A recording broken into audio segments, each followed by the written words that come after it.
Hello story lovers, welcome back to my channel. Possessive husband innocent wife part 18. కర్ణ చూపులు పట్టించుకోకుండా అమ్మ వెళ్దాం పదా అంటూ మహాలక్ష్మి చేయి పట్టుకుని ఆశ్రమం దాటి వెళ్ళబోతుంటే ఆగు, అడుగు ముందుకు వేశావంటే నా నెక్స్ట్ రియాక్షన్ నువ్వు ఎక్స్పెక్ట్ చేయలేవు అని అన్నాడు కర్ణ కోపంగా. అమ్మాయి ఏదో బాధలో అలా మాట్లాడుతుంది లేరా, నువ్వు కూడా ఆవేశపడితే ఎలా చెప్పు అని అంది వసుంధర. దానికి అమ్మ బొమ్మ అని మాట్లాడితే మాట వినదు మమ్మీ. ఇప్పటికిప్పుడు తాళి తీసుకొచ్చి కట్టేస్తే అప్పుడు సరిగ్గా అవుతుంది అని తిట్టడంతో దక్ష కర్ణవైపు చూసి బలవంతంగా తాళి కట్టడం వీరుల లక్షణం అనిపించుకోదు అనగానే ఇది హిస్టారికల్ మూవీ కాదు, నేను మహావీరుణ్ణి అవడానికి అని వెటకారంగా చెప్పడంతో మహాలక్ష్మి వసుంధర తల పట్టుకొని దక్ష ఈ గొడవంతా ఎందుకు, హైదరాబాద్ వెళ్ళిన తర్వాత మాట్లాడుకోవచ్చు, మిమ్మల్ని తీసుకొచ్చింది మేము, మీరు ట్రైన్లో రావడం అంటే 3 రోజులు పడుతుంది, భాస్కర్కి ఏం సమాధానం చెప్పాలి, ఏం మాట్లాడకుండా మాతో రండి అని చెప్పడంతో మహాలక్ష్మి వైపు చూసింది దక్ష. వెళ్దాం పదమ్మా అని మహాలక్ష్మి కూడా చెప్పడంతో ఇంకేం మాట్లాడకుండా దక్ష మౌనంగా నిలబడితే విశ్వనాథ్ వాళ్ళ లగేజ్ తీసుకుని రావడంతో అందరూ ఎయిర్పోర్ట్కి వెళ్లారు. దక్ష మౌనంగా కూర్చోవడంతో కర్ణ కోపంతో సలసల మండిపోతున్నాడు. వీళ్లకి ఎలా సర్ది చెప్పాలో తెలియక పెద్దవాళ్లు ముగ్గురు తలపట్టుకున్నారు. దక్ష మాత్రం ఈ పెళ్లిని ఎలా తప్పించాలని దీర్ఘంగా ఆలోచిస్తుంది. ఎయిర్పోర్ట్ లోపల ఫ్లైట్ అనౌన్స్మెంట్ వినిపించడంతో అందరూ వెళ్లి ఫ్లైట్లో కూర్చుంటే 7-8 గంటల్లో హైదరాబాద్లో ల్యాండ్ అయిపోయారు. దక్షని మహాలక్ష్మిని వాళ్ళ ఇంటి దగ్గర డ్రాప్ చేసి వాళ్ళు ముగ్గురు వాళ్ళ ఇంటికి వెళ్ళిపోయారు.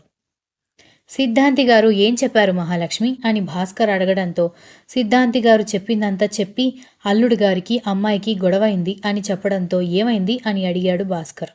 మహాలక్ష్మి జరిగిందంతా చెప్పడంతో భాస్కర్ తల పట్టుకుని ఇప్పుడు ఏం చేద్దాం, ఈ పెళ్లి జరగాలా వద్దా అని అడగడంతో ఏమోనండి, నాకు కూడా అదే అర్థం కావట్లేదు, ఇప్పుడు దక్ష ఎందుకు అంత బాధపడిందో నాకు అర్థమవుతోంది, పాపం మనందరం దాన్ని తప్పుగా అర్థం చేసుకున్నాం, కానీ పూజారి గారు తనకి కాబోయే భర్త ప్రాణాలు పోతాయని చెప్పినప్పుడు తను ఎంత బాధపడి ఉంటుందో కదా, సిద్ధాంతి గారు అక్కడ అబ్బాయి ప్రాణాల గురించి చెబుతూ ఉంటే నాకు రోమాలు నిక్కబొడుచుకున్నాయి అని అంది మహాలక్ష్మి.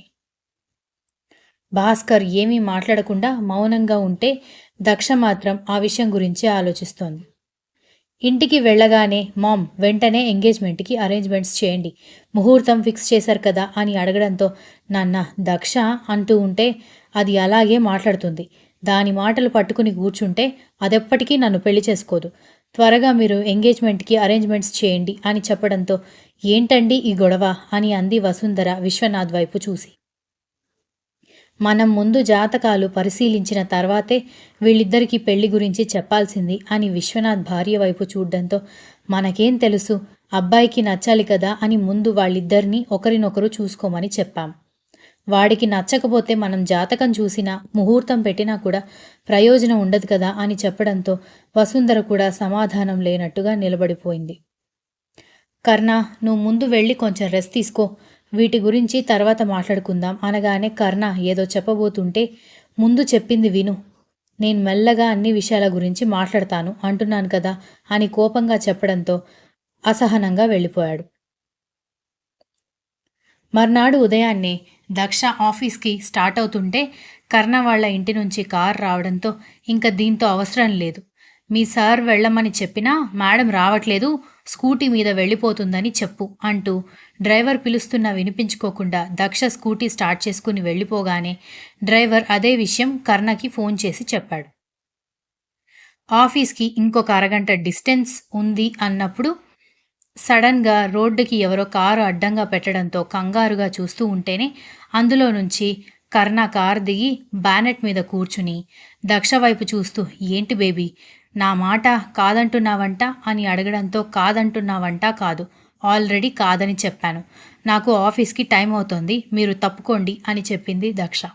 దాంతో కర్ణ కోపంగా దక్ష వైపు చూస్తూ బేబీ అనవసరంగా నా సహనాన్ని టెస్ట్ చేయకు, కమ్ గెట్ ఇన్ అని పిలవడంతో నేను రాను అంటుంటే మీకు అర్థం కావట్లేదా, ఎందుకు ఇలా విసిగిస్తున్నారు, ముందు అడ్డు తప్పుకోండి అని కోపంగా చెప్పడంతో కర్ణ కోపంగా దక్ష వైపు చూసి చూడు నువ్వంటే నాకు పిచ్చి కాబట్టి చాలా సహనంగా చెబుతున్నాను, వచ్చి కారులో కూర్చో అని అన్నాడు.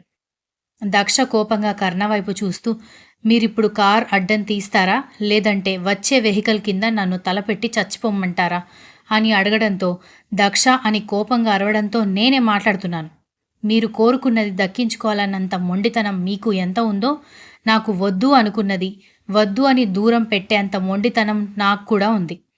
నన్ను చావమంటారా లేదా బ్రతకమంటారా మీ మీదే ఆధారపడి ఉందని కోపంగా అడగడంతో కర్ణ అసహనంగా కారు దిగి ఇప్పుడు వెళ్తున్నాను అంటే ఓటమిని ఒప్పుకున్నాను అని అర్థం కాదు.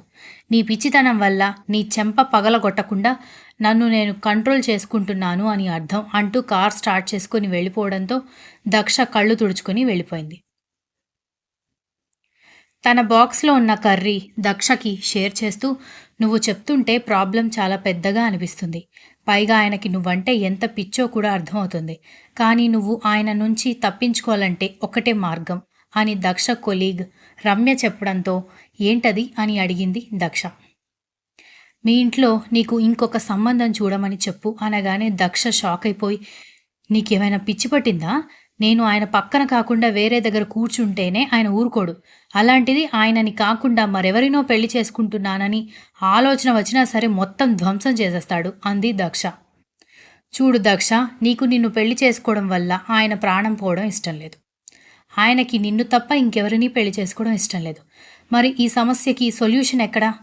అందుకే చెబుతున్నాను, నీకు నిజంగా ఆయన నుంచి తప్పించుకోవడమే కావాలి అనుకుంటే నువ్వు ఆయనకి కాకుండా వేరే వారికి ప్రిఫరెన్స్ ఇస్తున్నావని ఆయన నమ్మాలి అని చెప్పడంతో దక్ష చెమటలు పడుతూ ఉంటే ఆ విషయం గురించి దీర్ఘంగా ఆలోచించింది.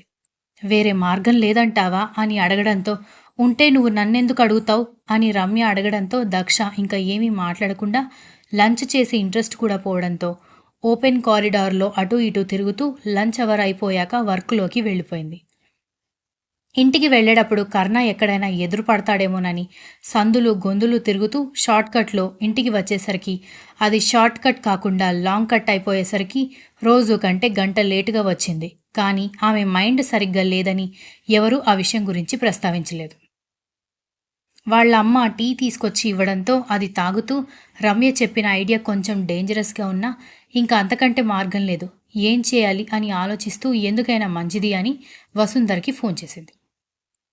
దక్ష చెప్పమ్మా అని ఫోన్ రిసీవ్ చేసుకోగానే ఆంటీ మీకు ఒక ఇంపార్టెంట్ విషయం చెప్పాలి అని అడగడంతో ఏంటో చెప్పమ్మా అంది వసుంధర.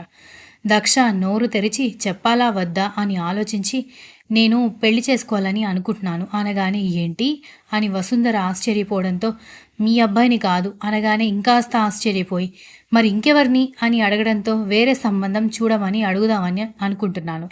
మీ అబ్బాయి నన్ను వదిలేలాగా అనిపించడం లేదు. నన్ను మర్చిపోవాలి అంటే నేను మరొకరిని పెళ్లి చేసుకోవడానికి సిద్ధం అవ్వాలి అనగానే నీకు పిచ్చి పిచ్చి ఆలోచనలు ఎక్కువయ్యాయి దక్ష అని కోపడింది వసుంధర. మీరు చాలా విచిత్రమైన మనిషి ఆంటీ. మీ అబ్బాయి కోసం నేను ఇంత కష్టపడుతుంటే ఎగిరి గంతు వేయకుండా ఇలా మాట్లాడుతున్నారని దక్ష విరక్తిగా నవ్వుతూ అడగడంతో నిజమే, నేను ఒప్పుకుంటాను, ఇది నా కొడుకు ప్రాణాలతో ముడిపడిన విషయం. కానీ దాంట్లో నీ తప్పే ఉంది. నువ్వు చేసిన మిస్టేక్ ఏముంది? ఇందులో నీ తప్పు కానీ వాడి తప్పు కానీ లేదు కదా. కానీ నీ పెళ్ళి నువ్వు అనుకున్నంత సులభంగా వేరే వ్యక్తితో జరగడం అసాధ్యం అనగాని ఎందుకు మీ అబ్బాయి గురించి మాట్లాడుతున్నారా అని అడిగింది. అవును దక్ష, పాపం అనవసరంగా మరొక ప్రాణాన్ని రిస్క్లో పెట్టడం ఎందుకు అని చెప్పడంతో ఏం మాట్లాడుతున్నారు ఆంటీ అని ఆశ్చర్యంగా అడిగేసరికి నీ విషయంలో వాడు పిచ్చోడైపోతున్నాడు దక్ష.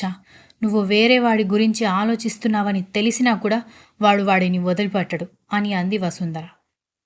ఇది మరీ టూ మచ్గా లేదా ఆంటీ? ఒకవేళ నాకు మీ అబ్బాయి మొదట్లోనే నచ్చకుండా నేను వేరే సంబంధం చూసుకుంటే అప్పుడు ఏం చేసేవాళ్ళు అని అడగడంతో అది వేరే విషయం దక్ష.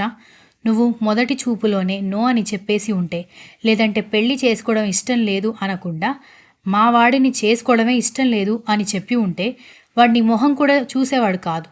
కానీ ఇన్ని రోజులు ట్రావెల్ చేసి నీ మీద ఇంత ఇష్టం పెంచుకున్న తర్వాత నువ్వు వేరే వాడిని పెళ్లి చేసుకోవడం అసాధ్యం అని చెబుతున్నాను అంది వసుంధర.